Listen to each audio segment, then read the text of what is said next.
of Nawawi, rahimahullah ta'ala, Hafidh Nawawi. And the last thing that we read from the book was concerning the mu'jizat of the Rasul sallallahu alaihi wasallam. And we explained what that word meant. We explained what that was in some type of detail and the importance of it. The next chapter, Nawawi, may Allah have mercy upon him, says, Faslun fi afrasihi wa dawabihi wa silahihi. He then mentions a very interesting aspect of the life of the Messenger of Allah sallallahu alaihi wasallam in his seerah, and that is, he says, fi afrasihi, the Messenger's horses, the horses that he had, wa dawabihi, and any other animal that he had, whether it was a mule or a donkey, whatever that animal may have been, wa silahihi, and the Messenger of Allah sallallahu alaihi wasallam's weapons, the weapons that he had, swords, spears, halberds, pole arms, etc. Now, how does this benefit the Muslim in 2020? What's the point of reading about this and studying this, so on and so forth? Many benefits. The first benefit is, before we even go to the specifics, the general concept of knowledge and information. Knowledge and information. And knowledge and information, as long as it isn't harmful, then it can't hurt you. As long as it isn't harmful. As far as certain facts, it's a fact. Or it's a piece of information. Or it's a skill or technique or secret, and it could be harmful. Then being ignorant of it is best, and that which is mandatory. But if the knowledge, if the information, if the fact doesn't harm you or others, then it can never ever hurt you to just know it and hear about it. And a wise person, a person who has knowledge, who loves science, religious or non-religious, will never ever turn his nose up at information. Ever. It could be about anything. Someone could come to you telling you about a country, a language, a person, a war, this and that. If you're truly a person of knowledge, if you respect knowledge, if you're an actual student of whatever knowledge it may be, you're going to at least lend your ear. I'm not really interested in the history of the czars of Russia. The last czar of Russia, Nicholas, this one, that one. I'm not really interested in it. But I'm sitting here, and this was the information that was given to me, or came on the television, or on a thumbnail, or whatever the case may be. Sure, I would like to hear about it. Tell me about Tsar Nicholas. Tell me about him. You never know when you might be able to benefit from that. And even if you don't benefit from it in your worldly life, or even religiously, it's not going to harm you. It's not going to harm you. It's not going to hurt you. Next step is the person who has the ability to recycle, and the person who has the ability to convert. It's to take a piece of worldly information and convert it to an Islamic benefit. To an Islamic benefit. And if you've been given the proper understanding and the proper skill and the proper talent, you can do it easily. Easily. You turn one thing into another thing. You turn water into electricity.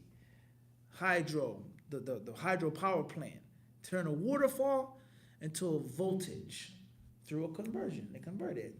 Sunlight through power to electricity. It's not that difficult. So therefore, the Tsar of Russia, the last Tsar of Russia, what happened, so on and so forth, I benefit from this. Allah gives the mulk, the dominion to whom He wills, and He takes it from whom He wills. And the Romanovs, all of the money that they had, the wealth, the jewels, the diamonds. We're talking about Russia now. Huge piece of land. All right? Huge. You know how many nationalities, how many languages, how many ethnicities were all under the Tsar. And just like that, it was what? Taken away from them. The revolution. So on and so forth. Communism. And what Muslims went through, what Muslims contributed. And the list goes on of things that can be translated into Islamic benefit. And then so many other lessons you can take from any piece of information that you get. But that's a step higher than just not being harmed by the information. So I don't have that ability. I can't convert it and translate it and recycle it. But it doesn't hurt me. It doesn't hurt me to hear about how this is made or who invented this. It doesn't hurt. As far as if it doesn't hurt, but now I'm going to use that and I'm going to translate that to the teachings of the Kitab and Sunnah. Alam al-insana ma lam ya'lam. If there were no other ways or techniques or tools except for that one verse, that would be enough. Allah taught man that which man knew not. How many things are included in that? Allah taught man that which man knew not. That's including science, biology, chemistry, everything is included in that one verse. عَلَّمَ الْإِنسَانَ مَا لَمْ يَعْلَمْ. He taught man that which man didn't know. Science, exploration, etc., etc., etc. So the Muslim is always going to benefit from beneficial information that's neutral. He's always going to benefit from it, always. Everyone understand this? That's first and foremost. As far as from the religious aspect, then this goes to show, and it teaches us that the Prophet ﷺ's life was known. It was documented. The great, grand, broad points, the main things of his life, when he was born, where he was born, when he died, how he died, etc. His message, his mission, his friends, his allies, his enemies, and his foes, etc. And then we have the finely tuned things, in which we know about our prophet in every single detail.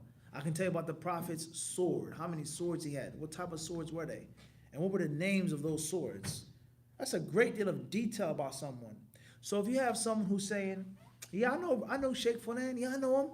Yeah, you know Sheikh Fulan? Yeah, I know him. Tell me what he looks like. Oh, well,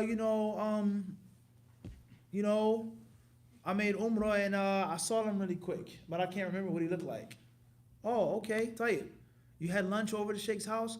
No, it was really crowded and the brother was translating for us and they went in another room and they had these big plates with aluminum foil over top. I don't know what they ate. What does the Sheikh drink? How tall is the Sheikh? Where did the Sheikh go? His children? You don't really know that much about that person. Versus someone says, yeah, Sheikh Fulan looks like this. He's this tall. He's this short.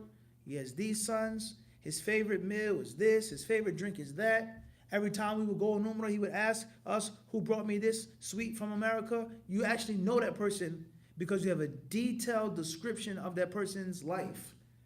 Every minute and small thing. Okay? A woman, your wife, she knows things about you that brothers don't know and can't know and shouldn't know. Brothers think this and they think that. Mighty Fulan, the mighty brother in the masjid. But your wife, she knows your weak points.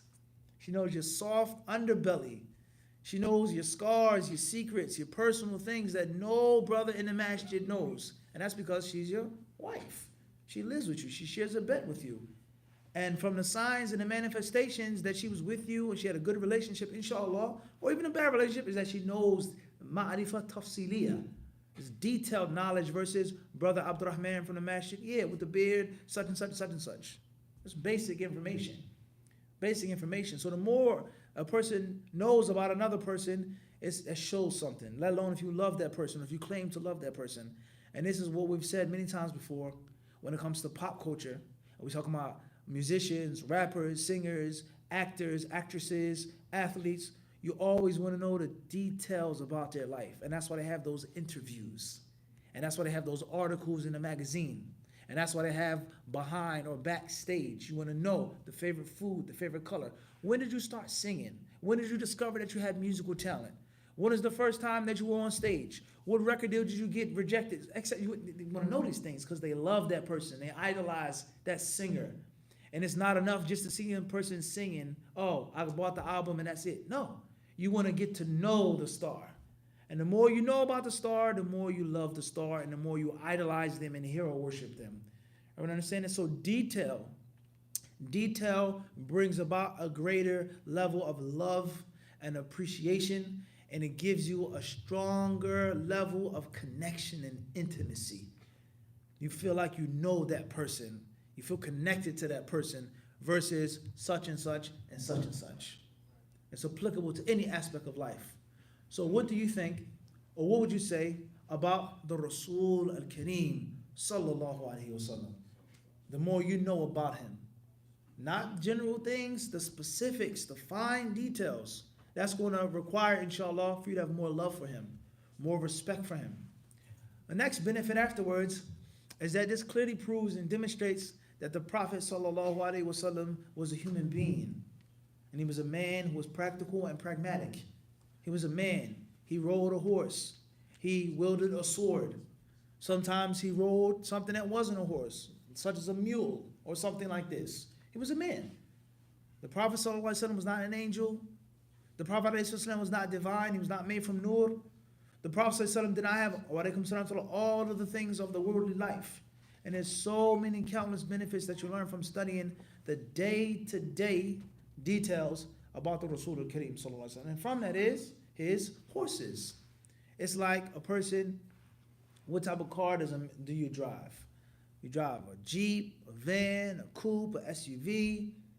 You like a fast car, a small car, Asian car, European car, American car. Sheikh Abdul Bassar, yeah, he's a Cadillac man. Smooth, old head. That's his style, that's his forte.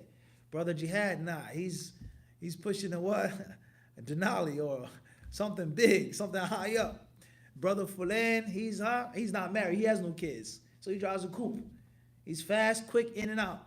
This brother, he has a smart car, tiny little car to fit in small parking spots, so on and so forth. That's a reflection of someone's personality. Car is a staple part of life. And in the time of the Prophet, their cars were camels and horses, donkeys and mules. That's how they got around. So it's very practical for the Prophet to have a horse and also to have more than one horse. And the web.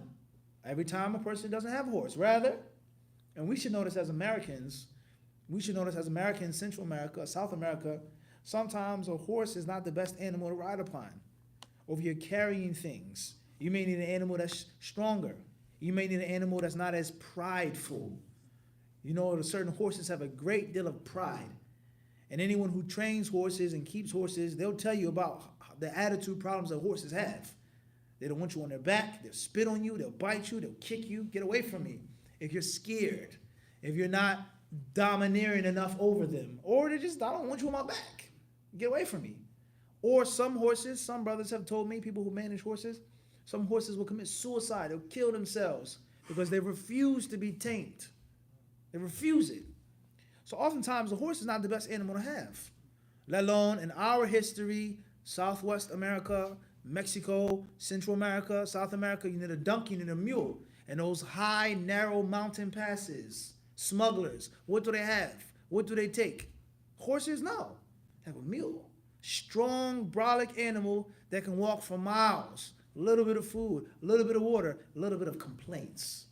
Everyone understand this? Sometimes the horse and his strength and his speed will be the downfall of a person. And that same applies to life as well. It's a nice, pretty car, but it's not a tough car. It's not made for the snow. It's not made for the rain. It's not made for the nasty weather conditions of Philadelphia in March or February. It's not made for that. It's too many bumps, too many speed bumps. It's too big. It takes too much gas. So the practicality of having other things besides a horse. And that's what we learn from the Prophet having other animals. And another fact of that is that the worldly life meant nothing to Allah. The world of this life meant nothing to Allah. And a person having more material possessions or fancy things and nice things doesn't mean that Allah is pleased with a person. And that's because if the dunya meant anything to Allah, Allah would not allow his prophet and messenger to ride on a mule or a donkey. He wouldn't allow that. Because that is not something which is noble. It's ignoble to the people. A horse, a warrior on a horse. Riding off in the sunset on a horse. Not a donkey, a mule, a slow animal, a cumbersome animal, a stupid, quote-unquote, stupid animal, etc. But the dunya doesn't mean anything to Allah. It means nothing to him, Azza wa Jal. And from the proof of that is that the closest of his awliya aren't given the best of the dunya all of the time. And it's extremely important when we look at non-Muslims and say, oh, they have this. Look at their civilizations, their schools, their universities, their technology. There's no question about that. It's humbling. In comparison to the lands that are dominated by the Muslims, 95% Muslim, 99% Muslim, 90% Muslim, 85% Muslim. Worse roads, worse hospitals, worse universities, worse order, worse courts, rude, this, that, so on and so forth. And the people overseas, they say, why are you making hijrah to this country? Why are you here? We're trying to get to America. Ameriki, you're American. Take me to America right now. Put me in your suitcase. Wallah, if I had $1 for every time I was told it's in the Prophet City. The Prophet City. I would have never been hungry in the Prophet City. You're American? Take me to America right now. Put me in your suitcase. Teachers, professors, mashayikh. They wanted to know about America. What type of business can I do with America? I want to sell cars. I want to do this. You go and ask the sheikh a question about deen. Yeah, sheikh, ma hukum kada. And he says, "Tight, 1 second. Tell me about this." Or my son goes to temple. Wallahi. I had teachers and professors whose sons studied dunya here. And you ask yourself, what type of paradox is this? I'm leaving my home. I'm in the prime of my youth, traveling thousands of miles across the Atlantic Ocean to learn at your feet. And you're telling me that you sent your son to what? The other direction to learn the dunya. It's reality. And you can't underestimate the dunya. Overseas versus the Western countries, the technology, the advancements, the organization, the cleanliness, there's no doubt about that. But that's not a sign that Allah is pleased with them. And that's not a sign that Allah loves them. And that's not a sign that they are spiritually and morally guided. And this has tricked and duped so many of us. And wallahi, we say it. We say it. It's easy to be said. Dunya means nothing. Hayat dunya. Hayat dunya, zuhd, it means nothing. Wal akhiratu khayrun. We say it. We say it and we repeat it. But the practice of it is a different story. Our gauge, what we see as a sign that Allah is pleased with the people versus Allah has cursed the people. And those people are being set up for a humiliating punishment. Adhaban muhina, humiliating punishment. Adhaban alima, painful punishment. Setting them up. Eat, eat, eat, eat, eat. Tamatta'u, enjoy yourselves.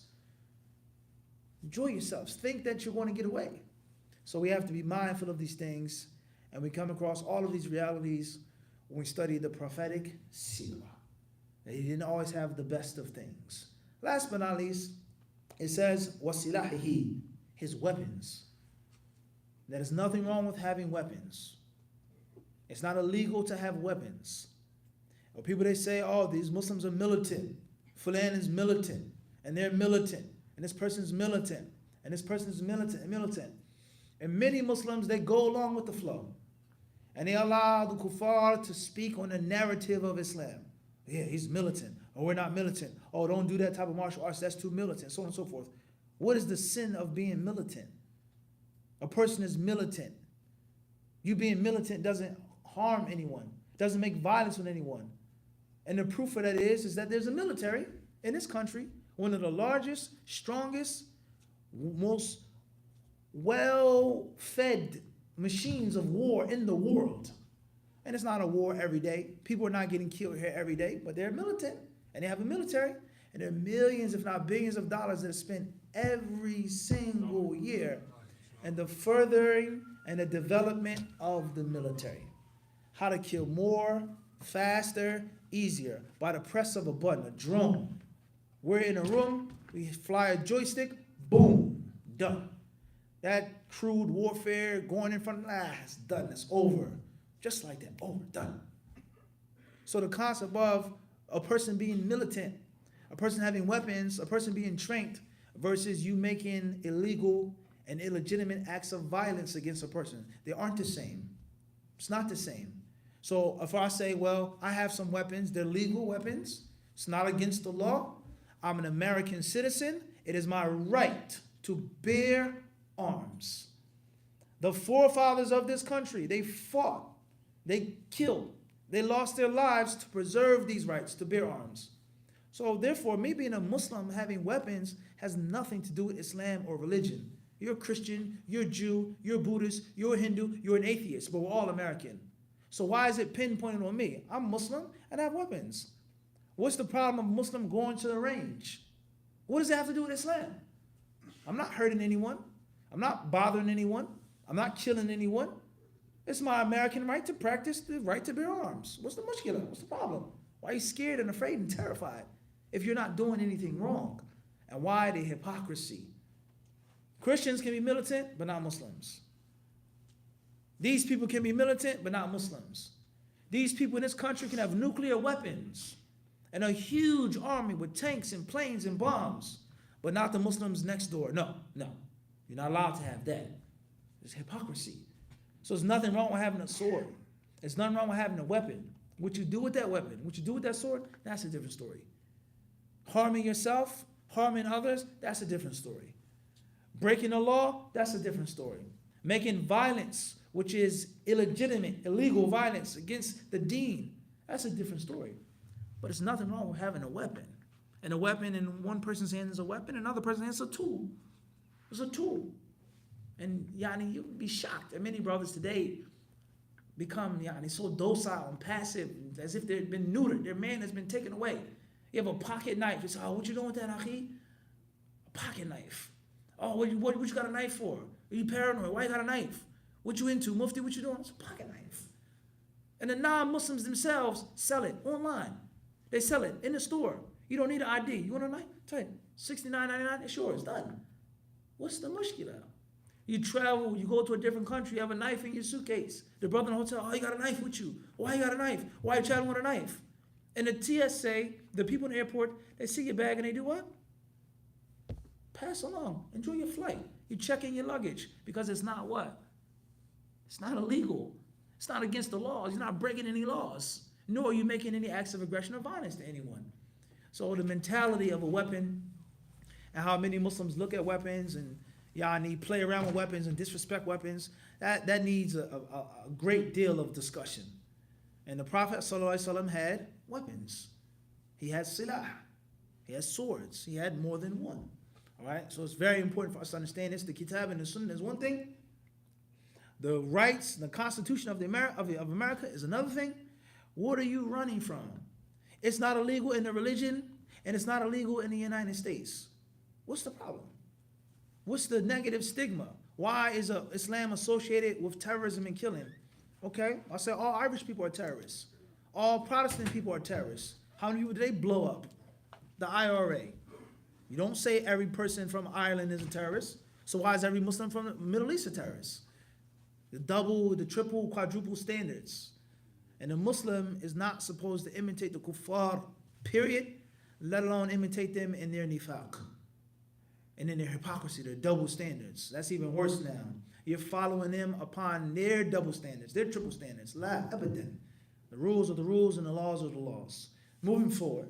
Nawawi rahimahullah ta'ala, he says, كان لرسول الله صلى الله عليه وسلم أفراس فأول فرس ملكه السكب بفتح السين المهملة وإسكان الكافي وبالموحدة وكان أغر محجلا طلق اليمين وأول فرس غزا عليه وفرس آخر يقال له السبحة والذي سابق عليه فسبق وفرس آخر يقال له المرتجز والذي اشتراه من الأعرابي الذي شهد له به خزيمة بن ثابت وقال سهل بن سعد كان لرسول الله صلى الله عليه وسلم 3 أفراس لزار بكسر اللام وبزائين والذرب بفتح الضاء المعجمة بكسر الراء واللحيف بضم اللام وفتح الحاء المهملة وقيل بالمعجمة وقيل النحيف بالنون أو النحيف.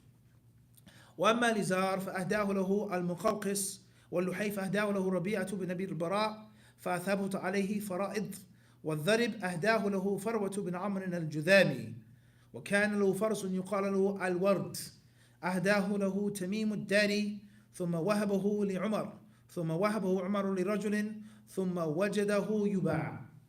He talks about the Prophet ﷺ's horses and the names of the Messenger of Allah ﷺ's horses. And we all know that the Arabs, like many other civilizations and cultures, had a great deal of love and appreciation and respect for horses. They talked about it in their poetry. They romanticized horses. They cherished horses. They valued horses. Surah in the Quran, Al-Adiyat. Allah swears by the horses whose hooves and shoes make sparks. The importance of a horse. The Prophet ﷺ told us about khayl, ma'qudun fi nawasihi al-khayl. Their 4 locks contain good until the day of judgment. A horse will always have khayr in it. The hadith about the waste of the horse, the urine of the horse, the dung of the horse that's prepared for the cause of Allah. And there's so many other texts about the virtue of horses. And the other cultures as well who valued horses tremendously. The secret history of the Mongols states that when Genghis Khan became the world Khan and he started formulating the laws and the rules of his empire and his dominion, he made his own sharia, his own legislature. And one of the laws, one of the earliest laws that he laid down is that anyone who is found harming and bothering a horse, poking the horse's eye out, doing anything wrong to the horse, faces immediate capital punishment. Anything you do wrong to a horse is like you're doing it to a human being. Think about that. Mushrik, kafir. But he knew the importance and the value of what? Of horses. And they aren't playthings. They aren't playthings. There's an extreme amount of wisdom in that. We talk about our country, the United States. The horse was pivotal in the shaping of this nation to this day. Between two main cultures and civilizations, the Spanish and the natives. The Spaniards, one of the reasons why they conquered so swiftly and why they were so powerful and formidable is because they had horses. And then obviously, when they enslaved the native people, took their land, conquered their land, they made them their subjects, there were many uprisings. And many of those different quote-unquote Indians and natives, they refused to be treated like that anymore, and they fought. And there were successful uprisings. And sometimes the uprisings were so successful that the Spanish lord owners, they left. They fled, they ran for their lives, and they left behind what? Horses in abundance. The horse wasn't a native to this continent, they say. It was brought from Europe. It was brought from Europe. Everyone understand this? The Iberian horse. The Iberian Peninsula, all right? Spain, Portugal, okay? So they said that they left the horses and that the natives at this time, they had no value for the horses. It was a foreign animal to them. It wasn't like the elk or the buffalo. It was a horse. And they let the horses run wild. And the horses, they ran on the plains. And that's where the Mustang comes from. And they were wild horses until some of those chiefs, they looked at the horses and they saw the strength of the horse, the speed of the horse, the power of the horse, and the beauty of the horse. And they began to capture those wild horses and tame them and train them to be rode. And that changed and that made their culture soar. Instead of us being a stationary people, a nomadic people, now we can travel on these horses. We can hunt buffalo on these horses. We can move fast on those horses. And that changed at this time, what we call the United States. It changed it. It was never ever the same afterwards. It's never the same afterwards. So the horse is extremely important in history and is extremely important in the deen. Allah Azza wa Jalla swore by horses. And we go on and on and on talking about the virtues of horses and the importance of what? Of horses. And the hadiths in which the Prophet talked about horses. So it's nothing strange that the Messenger of Allah Sallallahu Alaihi Wasallam had at least 3 of them here is mentioned. He had horses and they had different names. Due to the fact that the Prophet ﷺ named these horses, it shows us and improves to us the permissibility of naming an animal. The permissibility of naming an animal, whether it's a pet or besides a pet. The scholars of Islam, they say the pet should not have the name of a prophet and or a messenger. And that's a means of disrespect. Cat or whatever animal you have should not be named after one of the prophets or the messengers. It shouldn't be an honorific name or title that's given to a noble Muslim. But if you call it something else, then that's a different story. Whether it has a meaning, a symbolic meaning, or not. So the Prophet ﷺ, he named his horses. One of his horses' names was Sekb. Sin, Kaf, Ba. And he says, وَكَانَ أَغَرْ مُحَجَّلًا. This horse had a blaze. We know what a blaze is on a horse? The white forelock of the horse. And in his legs. 3 to 4 of his legs had white. You've ever seen a horse above his shoes and hoofs? You see the white cuffs. And it's very interesting if you read what scientists say about those white marks on the horse. And many scientists, they say that it's an unexplainable phenomenon of horses. They don't know why it's there. They don't know where it comes from and why the horse has those white markings on its legs. The Prophet ﷺ says, "Inna ummati yud'awna yawm al-qiyamati ghurran muhajjalina min athar al-wudu." On the day of judgment, my followers will be known and recognized. Ghurran muhajjalin. They will have brightness, whiteness. It will be illuminated from the traces of wudu. The virtue of making wudu, of perfecting your wudu, of doing a thorough wudu, is that it will be recognized on the day of judgment. Just like a what? the horse's blaze is recognized. Imagine a black horse, a brown horse, a gray horse. It's beautiful, and in the middle of his head is a what? White strip on his legs. So this horse, that was the description of the Prophet's horse. Look at the detailed knowledge. Not only did he have a horse, did he ride a horse, this was his name, and this is what type of horse it was, and this is what it looked like. Moving forward, he says, وَفَرَسٌ آخَرَ, another horse was named Sabha. And that's the horse that he raced upon. It was fast, it was nimble, quick horse. He had another horse, a third, which was named Al-Murtajiz. Al-Murtajiz. Tayyib, some scholars, they quote Sahal ibn Sa'ad, the companion, radiallahu anhu, the Messenger of Allah had 3 horses. He mentions other ones, Lizar, Al-Dharib, and Luhayf.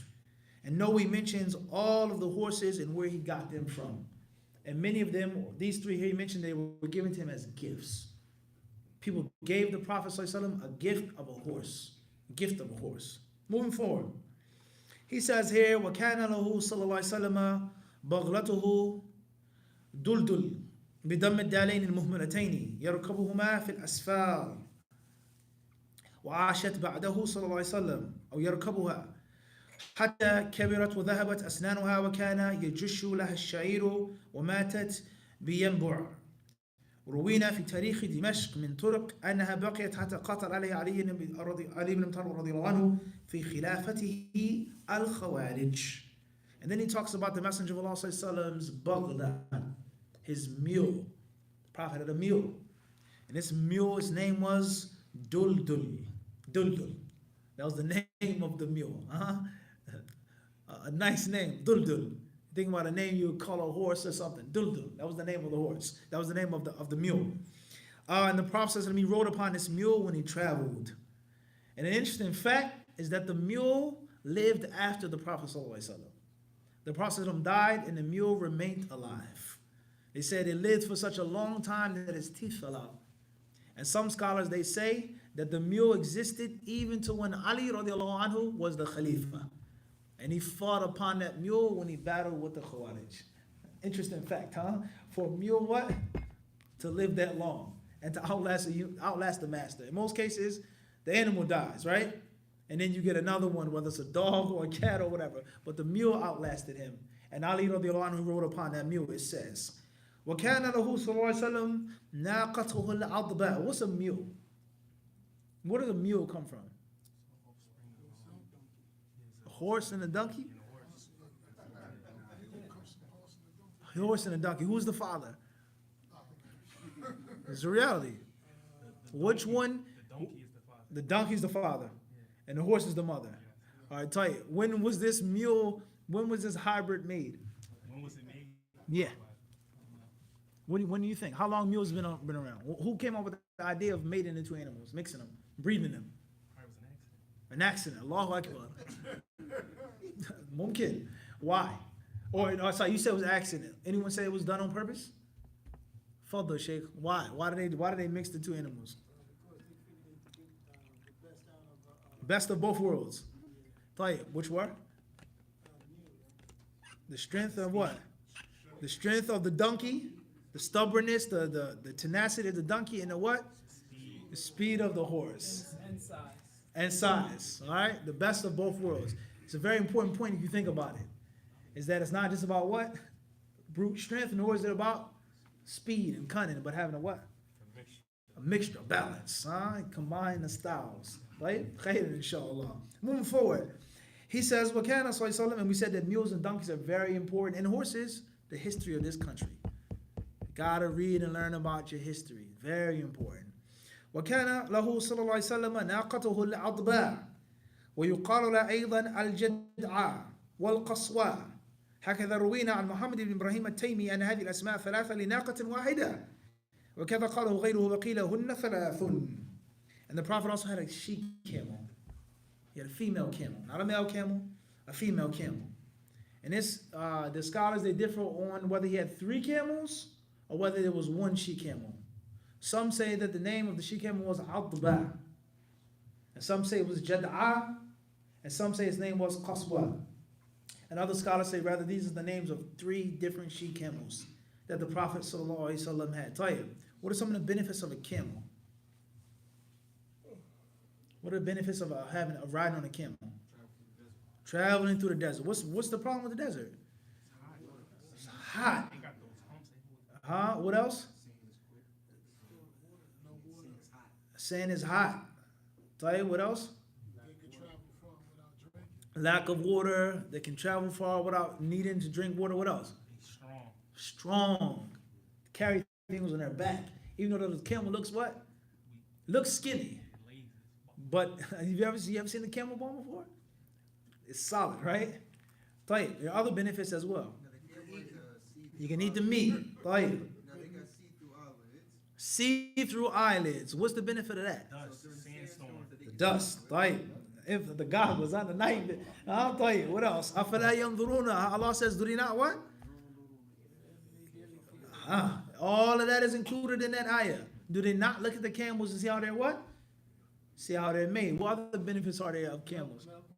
Milk. You drink from the milk. Tayyib. What else? Any other benefits? The urine, medicinal purposes. The urine of the camel is used to clean and cleanse the stomach. What other benefits are there of a camel? Webbed hooves. What benefit does that provide? Fall down into the sand. Sorry, what else? I would say that even when the camel doesn't need a lot of water, the way that Allah created his throat, it can eat a cactus whole without scratching or poking itself. The uniqueness of the camel's throat, its mouth, its gums, the thorn plants that it eats. Tight. No question about that. There are other things as well, guys. What else can use a camel for in the desert? Hold a large amount of water. In other words, they made the camels what? Regurgitate. Put the water in it. Put the water in it. When we get to a point, say, spit up. We need that water back. I would understand this. It's something else though. Very important. Shelter. You can use the camel to sit from the shade, lean upon. What are some of the disadvantages of a camel? Stubborn. What else? They spit. Humans spit too. Huh? They're slower. They're not as nimble, but some camels are fast. You ever seen a camel race? Some camels get up. No question. Am I making this up? Some of those camels are fast, man. Tell you, what else? There's another benefit as well, or another harm of the camel. Where do camels come from? Are camels made from jinn? What's the rule on praying in a camel pen? Why do you have to make wudu after you eat camel's meat? What do the narrations, are there narrations that talk about where camels come from and their connection or relation to a jinn? You guys research that, inshallah. People say that camels are very vengeful and spiteful. Vengeful and spiteful animals. Not like other animals you can beat and abuse and kick and starve, so on and so forth. And we all know the famous story you hear when you go overseas. Maybe, I don't know if it's in Mecca, definitely Medina. The people of Mecca were always harsher people. People in Medina were what? They were softer. The Meccans kicked out their nephew. They kicked out their prophet and their messenger. And the people who accepted them were what? Naeem, they were who? Medina. That's just FYI, right? Just a fact, huh? Just what? A quick side note, huh? A quick FYI, huh? Tell you. They say that, well, when we got to Medina, they told a story about camel's vengeance, that there was a man who abused his camel for many, many years out of the camel's life. Starve it, work it to death, and one night he went to sleep. He lay down under the pale moon in the desert, took some, and the camel did what? Bang! Dropped down on him and crushed him to death in his sleep. After years of abuse, he thought the camel never ever forgot it. And he crushed the camel with all of his weight and his sturdy bones. Just think about that, the animal taking revenge against you. Not a bite. A dog may bite you on the spot, right? A cat may scratch you what? On the spot, right? A horse may throw you off his back on the spot, right? Just imagine a camel plotting and planning. Imagine a passive, aggressive camel. Smart. Knew you was It goes with the flow, and then when you least expect it, what, Mick? Class. Right, moving forward. He says here, وَكَانَ لَهُ حِمَارٌ يُقَالُ لَهُ عُفَيْرٌ بِضَمِّ الْعَيْنِ الْمُهْمَلَةِ وفتح الفاء ذكر القاضي عياض بالغين المعجمة واتفقوا على تغليطه في ذلك. مات عفير في حجة الوداع. And then he talks about the Prophet ﷺ's donkey that was named Ufair. And they said that the donkey died during the farewell pilgrimage. They have the death of the donkey. So what do you think about the Prophet ﷺ's life? The Sahaba's life, the detail of ilm, what can only be taken from hadith and history. Khayran inshallah. Move forward. He says here, وَكَانَ لَهُ فِي وَقْتٍ 20 لِقْحَةٍ و100 شاء و3 أرماح و3 أقواس و6 أسياف. قال ومنها ذو الانفقار تنفله يوم بدر هو الذي رأى فيه الرؤيا يوم أحد ودرعان وترس وخاتم وقدح غليظ من خشب وراية سوداء مربعة من نمرة ولواء أبيض وروية أسود. And he talks about the Prophet ﷺ's other animals such as sheep at a time, so on and so forth. And he moves on talking about the Prophet ﷺ's spears. He said he had 3 of them. 3 spears. وَثَلَاثَةْ أَقْوَاسٍ. And he had 3 bows. What's the superior weapon on the battlefield? Sword, spear. Spear? Better than a sword? Sword? It's more agile. I take a spear. I take a spear. The shield, huh? I take a spear and a You shield. take a sword. Yeah, so like you look into watching her telling the story about Hamza. Said he was hiding behind stuff. It depends on the situation. Close range, long range, etc. Did every soldier have a sword in the army like you see on TV? No. A sword back in the day, even to this day, was very expensive, very costly. Took a great deal of time to make. A great deal of skill went into making a sword, and oftentimes a sword was a chosen weapon for specific people. Not saying that other people didn't have it. It's just FYI. Many people, they have a stereotype, and sometimes they over-romanticize swords in light of the spear that can be used. So, like I said, situation, different views. What's important is the Prophet had 3 spears, and he had 3 bows. وَسِتَّةْ أَسْيَافٍ. And he had 6 swords. 6 of them. He had a collection. From them was one what was called Dhul Fiqar. And it was the one that he got on the day of Badr.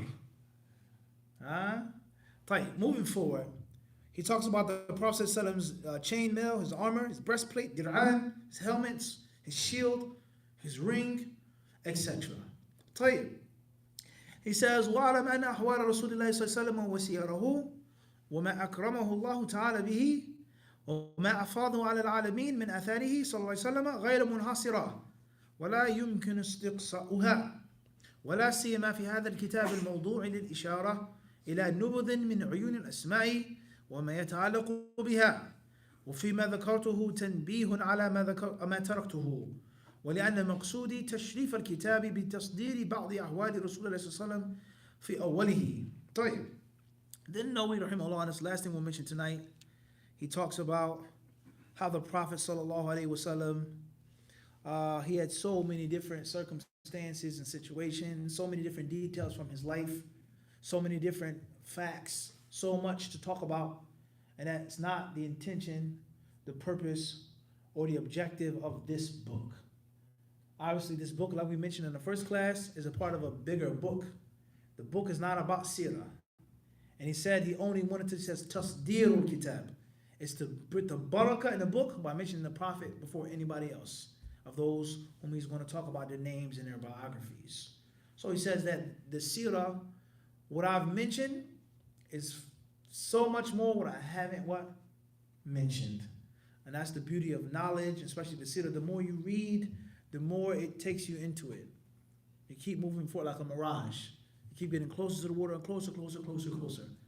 So don't ever suffice yourself with one class. Don't ever suffice yourself with one book. Don't ever suffice yourself with one way. Limit yourself. Keep reading, keep studying, keep digging deeper, keep learning more, keep examining more, keep reflecting and pondering more. Allah subhanahu wa ta'ala knows best. Until the next class, jazakumullahu khairan.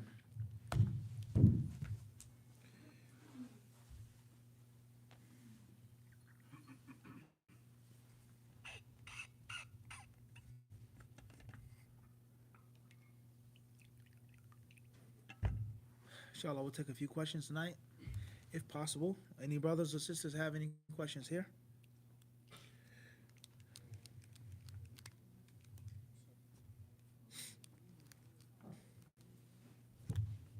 Khair, inshallah. Let's see if we have. Fadal. The brother from Singapore, Abu Hanif, he said, Assalamu alaikum. And he said, the question was wiping over the face after making dua or bid'ah, or is there a difference of opinion and permissibility? Bismillah, alhamdulillah, salatu wassalamu ala rasulillah. Amma ba'd. I believe it's the brother Hanif that I met last year in Kuala Lumpur, Malaysia. He came from Singapore. Alhamdulillah. Him and maybe 7 brothers with him? If it's the same brother, I believe it is. If it is, may Allah bless him, and if not, may Allah bless him. At the end of the day, before we get into the question, you guys should be grateful for what you have and appreciate for what you have. Because when we met Hanif, he told us many things, how the Muslims live in Singapore. He can correct me if I misquote him. Some of the hardships that they have, some of the difficulties that they have. The Muslims there trying to practice the sunnah, trying to have ilm, trying to be upon the right way. Some of the difficulties that they have. And he also explained to us the sad, disheartening reality of the fitna in Singapore among the people who all claim to follow the sunnah and they're trying to follow the way of the salaf. The same fitna that you have here. This one is an innovator, he's an innovator, he's mubtadi', he's kada, I don't sit with him, I don't study with you, I don't call you by your name, I call you by your first name, blah, blah, blah, blah, blah. He said it's all there. And the Muslims versus the Christians, the other people, the Muslims trying to practice the way of Ahun Hadith, what? Minority. And the top of the minority is what? Pushing and shoving, pulling and tugging. He's this, he's that, he studied in Yemen, he studied in Medina, he sat with this sheikh. Sad reality. And while we were sitting, we were eating lunch in the restaurant. It was me, the other brothers from New York came with me, and we said, that's crazy. All around the world, the same broken record. And this goes to show you that it's not an accident. It's not a mistake. It's not just a pattern. It's a thought out program, an indoctrination. And wherever this disease and this cancer is felt, you're going to have the same ugly results. Muslims hating each other, cursing each other, slandering each other. The people of the Sunnah trying to be Muslim, trying to follow the Bukhari and the Muslim, the correct Aqidah. The weakest, smallest in number, less influence, the least amount of money, etc. And then on top of that, there's what? Schisms and groups and sects within that. The same cancer. And alhamdulillah, the good thing about Philadelphia, all of the problems that we have here and all of the craziness that we have here, at least the Muslims are in abundance, right? At least you have an option. Well, I don't rock with this masjid. It's kind of crazy there. I don't go, but I'm go to IMFC. I don't like IMFC. I go to this place. At least you have an option. You can get a job. You can work. You can have your beard. You can wear niqab. It's so much good. So just imagine being in a place in which the people trying to strive, aqallul qaleel. And then on top of that small minority, there's what? Cutting and slicing and ripping. It's insane. Brother goes overseas for a year, 2 years, come back. The first thing he does is refute the people that are closest to him. Unbelievable. La hawla wa la quwwata illa billah. You go to Yemen for 20 years, and the first person you come back to refute is this one and that one. There was no one you could have found to refute. After being out of the country for 20 sana, 2 decades, you're studying, and you found no innovation, no misguidance, no kufr, no shirk. Except for this one and that one. The books that you're teaching, this is the classes, everything's there. I have to review him first. That's priority A. It's not an accident. And we can't keep blaming the da'is. Oh, he's hasty. Oh, the brothers got fitna. No, it's the sheikh. It's the sheikhs that are teaching and promoting and propagating this fitna. Why, how, who's pulling their strings, what batteries in their backs? Allahu alam. But the results don't lie. From Philly to Singapore, same thing. My first year in Medina, when I was in the College of Hadith, I met a brother from Indonesia. Alhamdulillah, Muslims there are in abundance. He complained about the same fitna. when I was caught up in the fitna, and it was hurt in my heart then. The tulab that come back from this part of Yemen, the tulab will come back from that part of the Yemen, the students of Medina, this college, they all are against each other. They refute them. They try to work bid'ah, mubtadi, ikhwani, this, that. It's unfortunate. It's a disease. So that's just food for thought, huh? That's what? Food for thought, nothing else. Think about that. As far as the question, is it a bid'ah to wipe the face after the dua? Is there a difference of opinion and so on and so forth? And just because there's difference of opinion doesn't mean that the thing isn't a bid'ah. That's first and foremost. There are things in which scholars differ over, and it's still considered a bid'ah. That's first and foremost. But I know what he means. Meaning, is it khilaf mu'tabar? Is it a valid khilaf? In which ulama of sunnah have differed on, so on and so forth. I would say in brief, the best book that I've read on the subject is the book of Sheikh Bakr Abu Zayd, rahimahullah. له جزء حديثي في مسح الوجه بعد الدعاء. Wiping the face after the dua, he wrote a book just on the topic in which he collected all of the different ahadith on the subject and graded them and looked towards them, etc. Sheikh Bakr rahimahullah, and also the athar of some of the salaf. And the summary is yes, there are hadiths that prove this. And some scholars of hadith consider those hadiths to be hasan and authentic. And there are some of the tabi'een, maybe some of the salaf, the sahaba who did it. And other scholars, they consider it to be inauthentic. لا يقوي بعضها بعضا. The hadiths do not reach the grade of hasan, and it has no authentic asl. It has no authentic asl.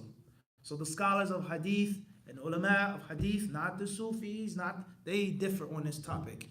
And if there's a Sunni brother who wipes his face after dua, don't rush to criticize him or call him a bad name, or you're an innovator, or you're misguided, or you're going to hell. Don't say that.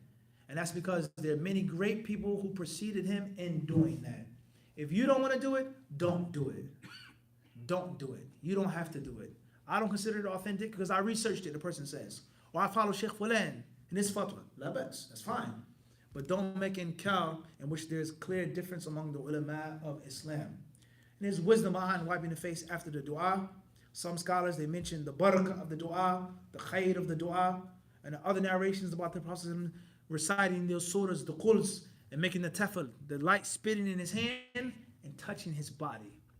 So there is a valid argument for those who say that the face can be wiped after dua. There is. Me personally, my humble opinion, I don't consider those hadiths to be authentic. I follow the view that kullaha da'ifa, they're weak, and it's not necessarily something that should be done. But the scholars of Islam, they differ on that. You do what you feel comfortable in doing. If you have doubt, then do without.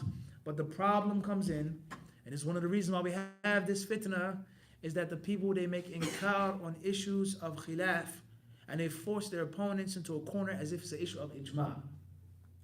Yulzimunahum. That's a huge problem. We notice in this city. Huge problem. And in many issues, you'll find the majority of the ulama holding the opposite view. And they make this as a staple pillar of their da'wah. And obviously that's what we say, hustling what? Backwards. ولا حول ولا قوة إلا بالله والله أعلم. تفضل. How about I had a question that when you perform wudu, is it better just to dry yourself off like paper towel, or just let the water fall off you? Because I've heard that Clear. The sins fall off with the water. Clear. With regards to making wudu, do you wipe your face and your arms, or do you let it dry off? This is just like the previous issue. Yeah, that's why I was. There's scholars who hold different views on this. And some say that it's either disliked or it's best not to dry off after wudu. And they base it off of many hadiths. Some are authentic and others aren't. From those authentic hadiths is the narration of Maymuna radiallahu anha, collected in the Sahih, that the Prophet ﷺ, she offered him the mindil, faraddahu. He didn't take the napkin or the handkerchief.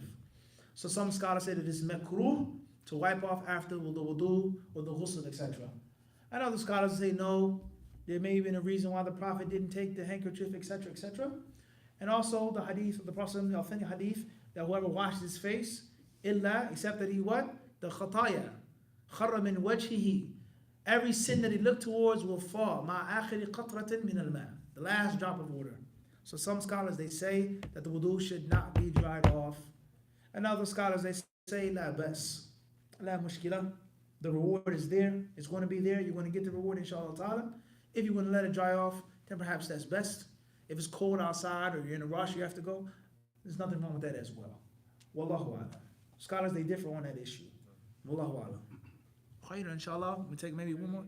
Fadha, akhi.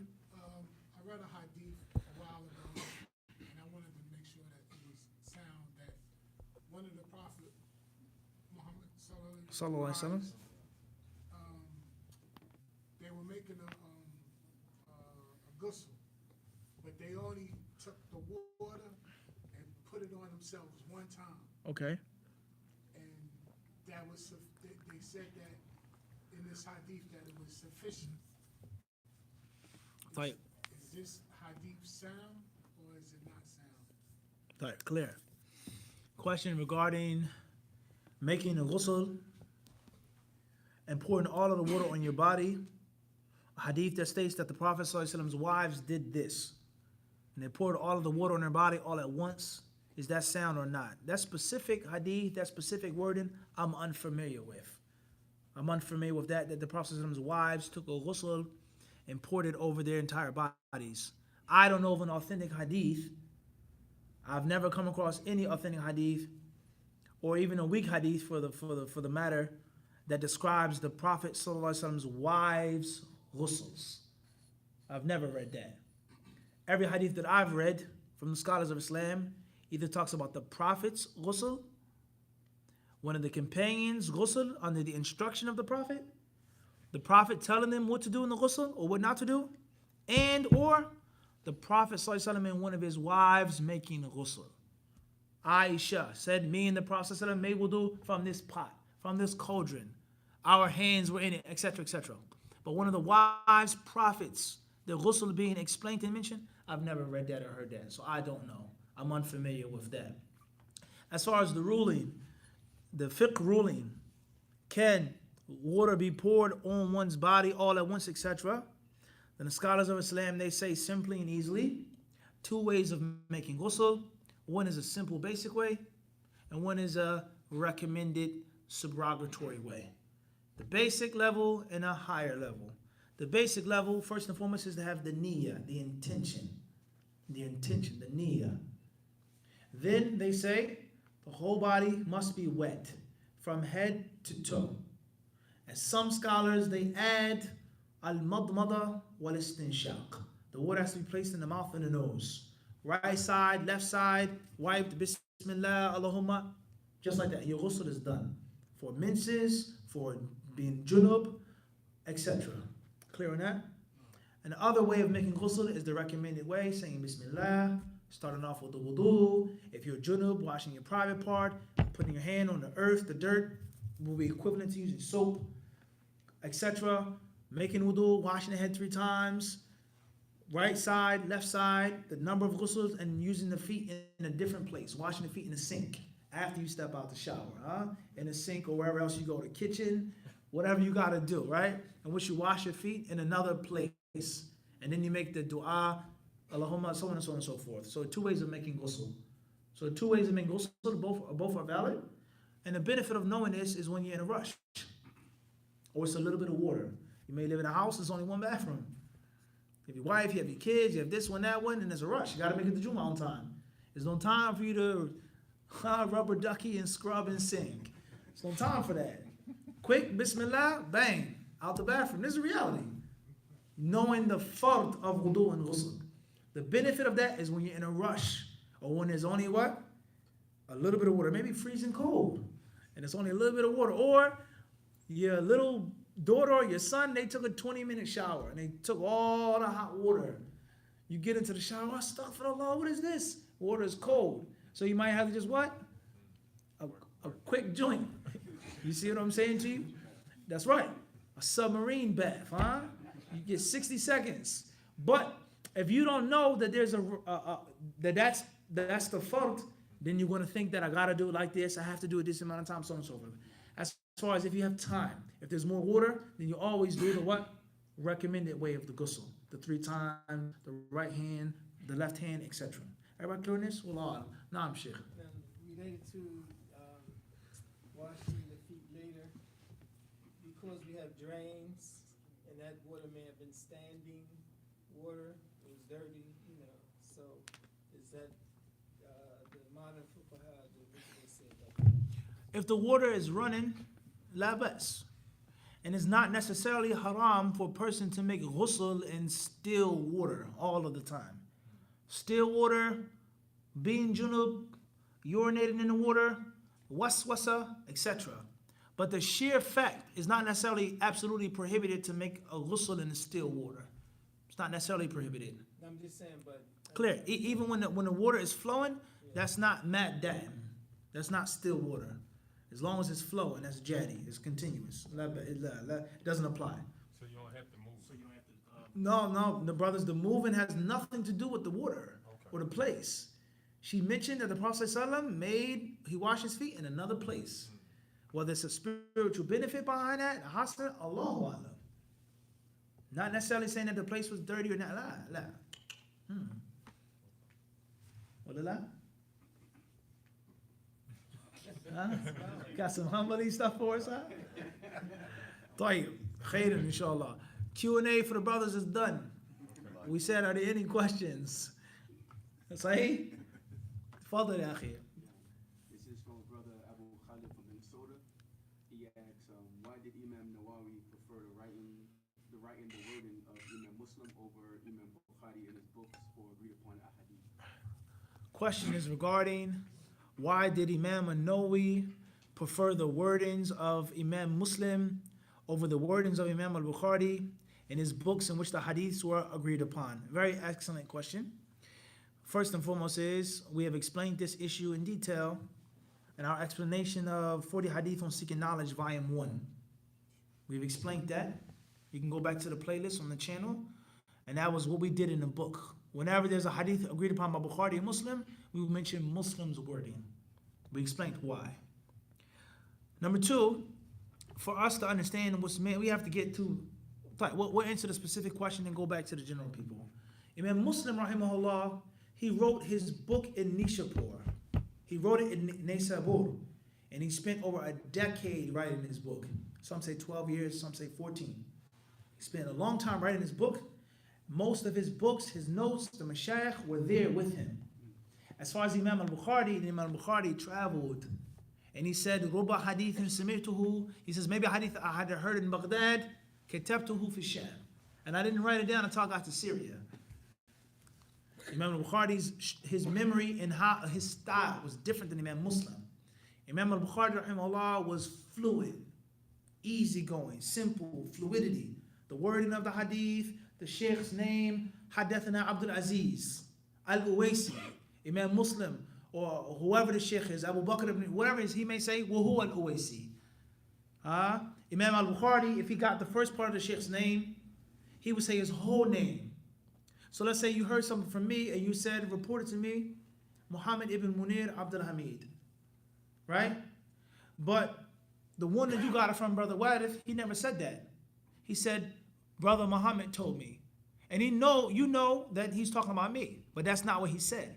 So Bukhari would just say, Muhammad ibn Munir Abdul Hamid. That is my name. That's who you're talking about. But is that how you heard it from him? No. And Imam Muslim, rahimahullah ta'ala, he would be specific. He would say, reported to us, Muhammad, wa huwa ibn Munir Abdul Hamid. And his name is such and such, because that's not what he heard from his teacher. So Imam Muslim was extremely meticulous, extremely critical to every detail. Akhbarana, hadathana, wa lafdhu li fulan, qalu, qala, ha. Very different than Imam al-Bukhari. So Imam Muslim, rahimahullah, he gave a greater focus to the wordings and put them in one place. All of the variations of one hadith. That's why from that aspect, Imam Muslim's book is easier than Bukhari's book. And from another aspect, Imam Muslim's book is a greater book of hadith. From that aspect. Authenticity is a different discussion. We're not talking about authenticity. We're talking about hadith arrangement. And Imam al-Bukhari, obviously, his main goal was fiqh. The fiqh of the hadith, the meaning of the hadith, the benefit from the hadith. And that's why he would take a hadith and dissect it and cut it up and split it up and put one hadith in 20 places. He would repeat the hadith.